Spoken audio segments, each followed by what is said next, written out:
नमस्ते दोस्तों, मेरा नाम है रोजी मुंशी। आपका मेरी यूट्यूब चैनल में स्वागत है। आज हम देखेंगे हिस्ट्री ऑफ सी लैंग्वेज। तो हिस्ट्री ऑफ सी लैंग्वेज में सबसे पहले हम देखेंगे कि ये लैंग्वेज किसने बनाई और उसका पर्पस क्या था। तो the C language is developed by Dennis Ritchie for creating system application that directly interact with the hardware device in the 1970। तो 1970 में डेनिस रीची ने सी लैंग्वेज बनाई जिसका पर्पस था कि वो हार्डवेयर को डायरेक्ट इंटरैक्ट कर सके, ऐसी वो सिस्टम एप्लीकेशन मतलब ऑपरेटिंग सिस्टम बनाना चाहते थे। C programming is considered as the base for other programming languages. That is why it is known as mother language. तो कोई और सॉफ्टवेयर बनाने के लिए भी सी जो है वो एक बेस की तरह काम करता है। तो अगर आप अपना करियर कोडिंग में बनाना चाहते हो तो सी प्रोग्रामिंग से आप शुरुआत करो, वो मस्ट है। आगे देखते हैं हम कितनी तरह की लैंग्वेज होती है और वो किस तरह से काम करती है। दोस्तों हम पहले देखेंगे कि प्रोग्रामिंग लैंग्वेज होती है वो जनरली कितनी टाइप की होती है। तो जनरली जो प्रोग्रामिंग लैंग्वेज है उसे हम एक जो कैटेगरी होती है जिसे हम कंपाइलर लैंग्वेज बोलते हैं, दूसरी जो कैटेगरी होती है जिसे हम इंटरप्रेटर बोलते हैं। तो दो तरह की देखेंगे कि कंपाइलर लैंग्वेज और इंटरप्रेटर लैंग्वेज में क्या डिफरेंस है। तो सबसे पहले हमें समझना होगा कि कंपाइलर किस तरह से काम करता है और इंटरप्रेटर किस तरह से काम करता है। तो जनरली सी या सी प्लस प्लस का जो भी आप प्रोग्राम बनाते हो वो कुछ इस तरह से आपको दिखेगा। डिपेंड ऑन कंपाइलर कि जैसे मैं अगर टर्बो सी में करती हूँ तो आपको इस तरह से दिखेगा। तो यहाँ पे मैंने जस्ट कुछ नहीं, मेरा नेम और एड्रेस टाइप किया है और ये जो आपको दिख रहा है इस फाइल को हम सोर्स कोड बोलेंगे। अब ये जो फाइल होती है वो ह्यूमन रीडेबल होती है। हम उसको रीड कर सकते हैं, हमें रीड करने पर पता भी चलता है कि ये प्रोग्राम किस टाइप का है। तो source code is human readable. But computer को हमारी लैंग्वेज नहीं आती है, कंप्यूटर इंग्लिश लैंग्वेज नहीं जानता है। कंप्यूटर की जो लैंग्वेज है वो 0 और 1 से बनी हुई है। तो इसी प्रोग्राम को हम कंप्यूटर जो लैंग्वेज समझता है उसमें अगर ट्रांसफर करना चाहते हो तो हमारे पास कंपाइलर होना ज़रूरी है। तो जब हम प्रोग्राम लिखते हैं, उसे सेव करते हैं, उसके बाद जो टर्बो सी का कंपाइलर होता है वो उसे रीड करता है। अगर हमने कोई टाइपिंग में गलती की है तो वो हमें बताएगा कि ये लाइन में आपकी गलती है, आप सुधारो। वो सुधारने के बाद अगेन हम कंपाइल करेंगे। तो जब एरर फ्री हो जाएगा तब कंपाइलर क्या करेगा, हमें उसकी एक ऐसी फाइल बना के देगा जो मशीन रीड कर सकता है, जो ह्यूमन रीडेबल नहीं होती है। तो वो कुछ आपको इस तरह से दिखेगी और आपका जो प्रोग्राम का नाम होगा या तो डॉट सी या तो डॉट सीपीपी, उसका डॉट ईएक्सी एक्सटेंशन वाला एक वर्जन बन जाएगा जिसे हम मशीन कोड बोलते हैं और जो ह्यूमन रीडेबल नहीं होता है। तो कंपाइलर का काम क्या है, जो हम लैंग्वेज जानते हैं जिसमें हमने प्रोग्राम बनाया है उसका कंप्यूटर जो लैंग्वेज जानता है उसके अंदर उसको ट्रांसलेट करके देना। तो आई होप आप समझ गए होंगे कि कंपाइलर किस तरह से काम करता है। तो दोस्तों आगे हम देखेंगे कि इंटरप्रेटर किस तरह से काम करता है। तो जनरली अगर आप जानते हो एचटीएमएल प्रोग्रामिंग तो आपको पता होगा कि एचटीएमएल का प्रोग्रामिंग कुछ इस तरह से हम लिखते हैं टैग्स के अंदर। तो ये जो है वो सारे टैग्स हैं। तो आपने देखा होगा कि कई बार अगर आप लिखने में गलती करते हो, जैसे कि मैंने यहाँ पे रेड कलर से हाईलाइट करके बताया, यहाँ पे मैंने स्ट्राइक का स्पेलिंग गलत लिखा है। अब इस एचटीएमएल फाइल को अगर मैं वेब ब्राउज़र में ओपन करूँगी, तो वो मुझे कुछ इस तरह से आउटपुट देगी। तो यहाँ पे मुझे कोई एरर नहीं मिलेगी, जैसे कि टर्बोसी में अगर मैं प्रोग्रामिंग में कुछ गलत टाइप करती हूँ, तो कंपाइलर उसका सोर्स कोड में से मशीन कोड बनाएगा ही नहीं, जब तक कि मैं वो एरर को सॉल्व ना कर लूँ। जबकि एचटीएमएल में ऐसा नहीं होता है। एचटीएमएल में अगर मैं कुछ गलत भी लिखती हूँ, तो मुझे वो एरर नहीं दिखाएगा। बट हाँ, यहाँ पे आप देख सकते हो उसकी इफ़ेक्ट भी नहीं मिली। तो वो इफ़ेक्ट नहीं आई और एरर भी नहीं आई। तो इंटरप्रेटर क्या करता है कि जो भी एक-एक लाइन है उसको रीड करता है और उसका आउटपुट देता जाता है। दूसरी लाइन रीड करता है, उसका आउटपुट देता जाता है। तो आई होप आपको समझ में आ गया होगा कि इंटरप्रेटर किस तरह से काम करता है।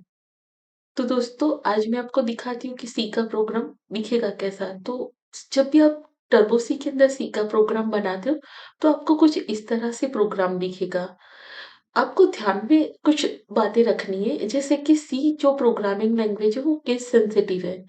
दैट मीन्स जो स्मॉल लेटर है उसे आपको स्मॉल ही लिखना है। अगर आप कैपिटल लिखोगे तो कंपाइलर आपको एरर देगा। जो कैपिटल है उसे आप कैपिटल ही लिखो।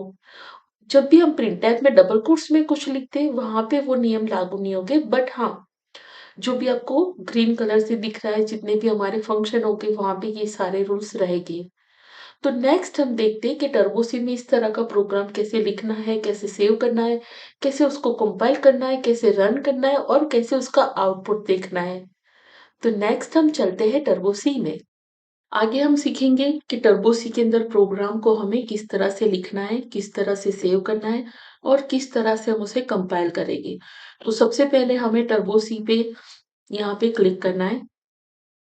जब हम डबल क्लिक करेंगे तब टर्बोसी स्टार्ट होगा। फिर हमें जहाँ पे आपको लिखा हुआ दिख रहा है start turbo C plus plus, वहां पे क्लिक करना है।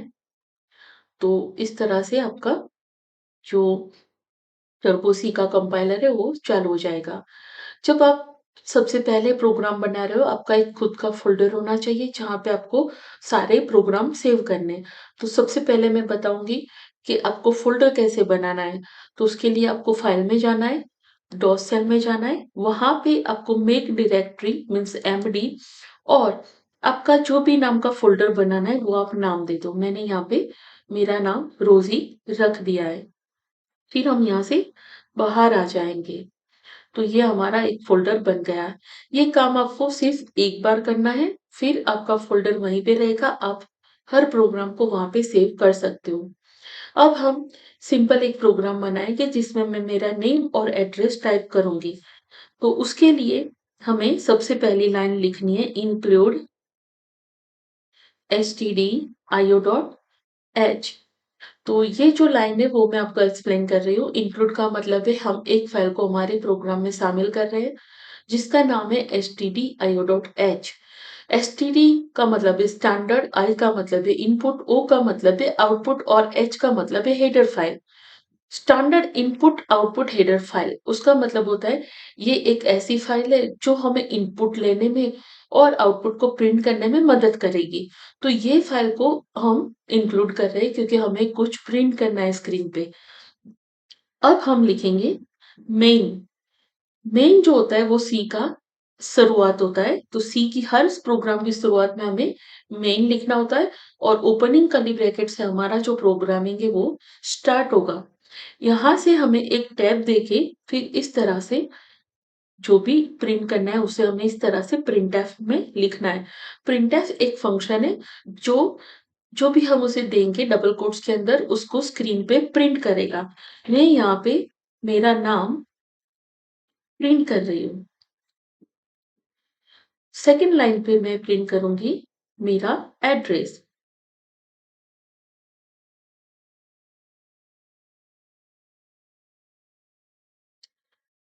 थर्ड लाइन पे मैं प्रिंट करूंगी अगेन मेरी जो एड्रेस की सेकंड लाइन है वो।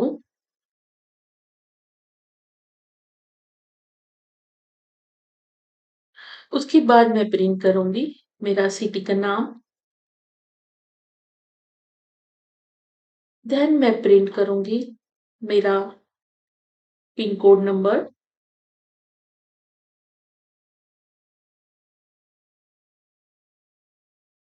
उसके बाद मैं प्रिंट करूंगी मेरा मोबाइल नंबर। तो ये मैंने मेरी पर्सनल इन्फॉर्मेशन लिखी है। आप अपनी खुद की पर्सनल इन्फॉर्मेशन इसी तरह से टाइप कर सकते हो।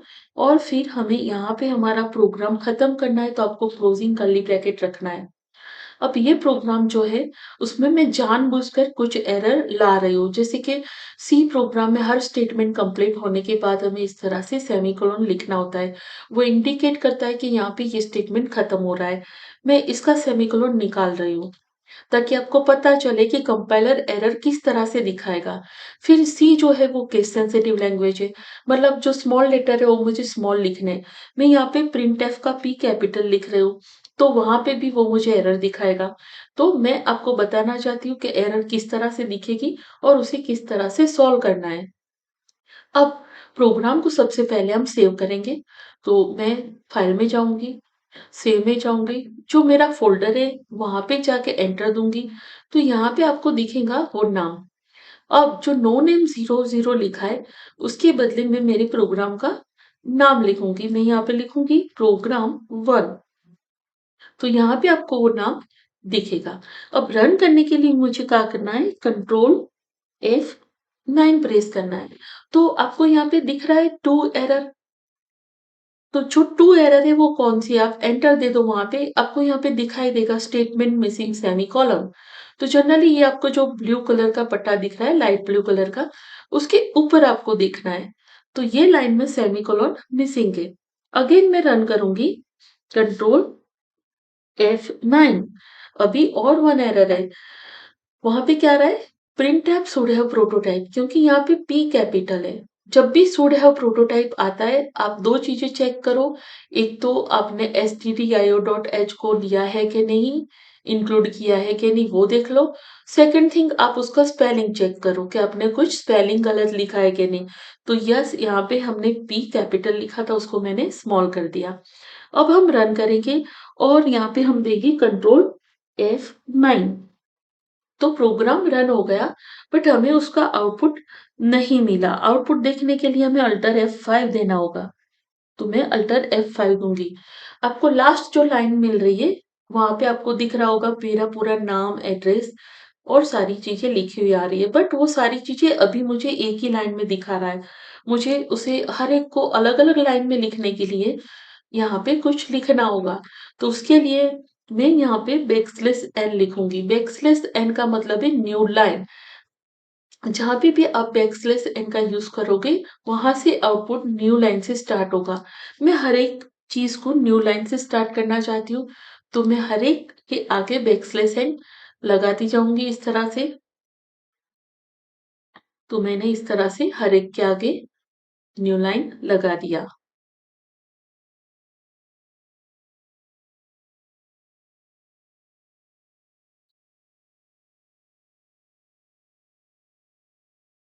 यहाँ पे हम न्यू लाइन लगा देंगे। अब मैं उसे रन करूंगी, कंट्रोल F9। रन हो गया, अल्टर F5। तो अब आपको नीचे जो लास्ट लाइन दिखाई दे रही है, जहाँ पे आप देख सकते हो कि हर एक चीज अलग अलग लाइन पे आई है। बट ये आउटपुट भी अभी अच्छा नहीं लग रहा है, क्योंकि ऊपर आप देख रहे हो कि वेलकम टू डॉस बॉक्स उस तरह से कुछ लिखा हुआ है और लास्ट हमारा आउटपुट प्रिंट हो रहा है, जो कि अच्छा नहीं लग रहा है। तो हमें क्या करना है कि आउटपुट को इरेज करना है, स्क्रीन को क्लियर करनी है और फिर हमारा आउटपुट प्रिंट करना है। तो उसके लिए हमें एक फंक्शन आता है जो है CLR SCR, और फिर उसको हम लिखेंगे। बट ये फंक्शन जो है वो stdio.h में नहीं है। तो हम रन करेंगे तो अगेन हमें एक एरर मिलेगी और वो हमें बोलेगा CLR SCR should have prototype. तो उसके लिए हमें एक और हेडर फाइल इंक्लूड करनी होगी, जो कि है include conio.h। तो ये हमें क्लियर स्क्रीन करके देगा। मैं फिर से रन करूंगी, कंट्रोल F9, अल्टर F5। तो आप देख सकते हो कि जो मेरा आउटपुट है वो अच्छे से आ रहा है। बट यहाँ पे प्रॉब्लम ये है कि मुझे हर बार अल्टर F5 देना पड़ रहा है।